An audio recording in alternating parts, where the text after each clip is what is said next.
नमस्ते दोस्तों। आज बात करेंगे चिंता करना कैसे छोड़ें और जिंदगी जीना शुरू करें।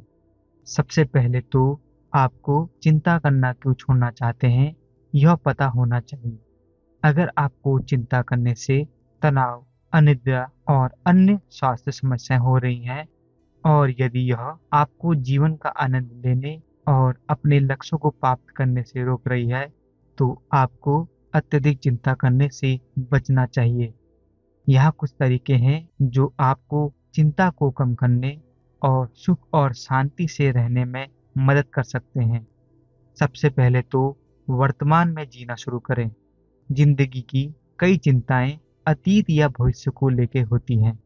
जहां अतीत की चिंताएं अपरिवर्तनशील होती हैं, जिन्हें आप चाहकर भी बदल नहीं सकते, वहीं भविष्य की चिंताएं अनिश्चित होती हैं। तो बजाय इस बात पर ध्यान देने के कि क्या हुआ, क्यों हुआ और क्या हो सकता है, उस पर ध्यान केंद्रित करने का प्रयास करें जो अभी हो रहा है, यानी कि आपका वर्तमान। आपको खुद वह रास्ता ढूंढना पड़ेगा जिससे आप वर्तमान में जी सकें और चिंता और तनाव को कम कर सकें।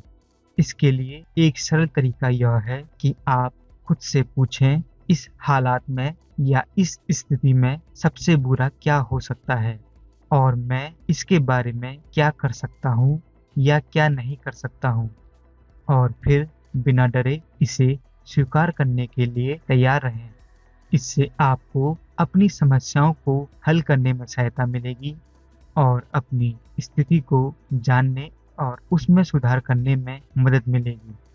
अब आप कहेंगे, ये सब इतना आसान तो नहीं है, क्योंकि जीवन में कभी-कभी चिंता उन घटनाओं के कारण हो सकती है जिसमें आपका कोई बस नहीं चलता, यानी जो आपके नियंत्रण से बाहर होती हैं, जो आपको काफी उदास, दुखी, क्रोधित या डरा हुआ महसूस कराती हैं। जैसे किसी अपने की मृत्यु, धोखा मिलना, किसी अपराध का शिकार हो जाना, आर्थिक संकट या कोई प्राकृतिक आपदा। तो ऐसे समय में आप दुखी और चिंतित तो होगे ही, लेकिन आपको कब तक इन भावनाओं के साथ रहना है, ये आपको सोचने की जरूरत है।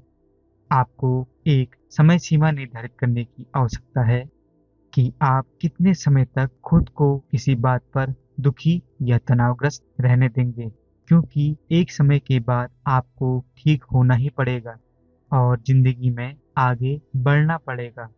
इसका मतलब यह नहीं है कि आप अपनी भावनाओं को भूल रहे हैं या किसी को भुला रहे हैं, बल्कि यह है कि आप ठीक होने का प्रयास कर रहे हैं ताकि आप नकारात्मक भावनाओं को दूर करके अपने दिमाग को शांति प्रदान कर सकें।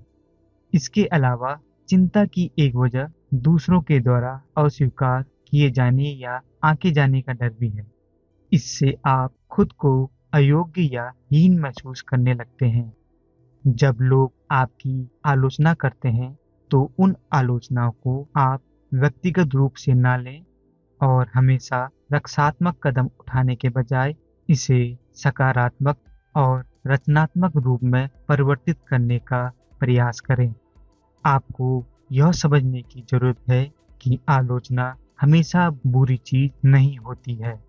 कभी-कभी यह इस बात का भी संकेत हो सकती है कि आप कुछ महत्वपूर्ण, चुनौतीपूर्ण या अलग काम कर रहे हैं, जो आपको सीखने, आगे बढ़ने या खुद को बेहतर बनाने का मौका हो सकती है। यदि फिर भी बात न बने, तो आप उस व्यक्ति को धन्यवाद दे सकते हैं जो आपकी आलोचना करता है और फिर उससे आप बेहतर करने के बारे में सुझाव मांग सकते हैं। तो अंत में आज के वीडियो के लिए फिलहाल इतना ही। अगर आपको ये वीडियो पसंद आया हो तो हमारे चैनल को जरूर सब्सक्राइब कीजिए। धन्यवाद।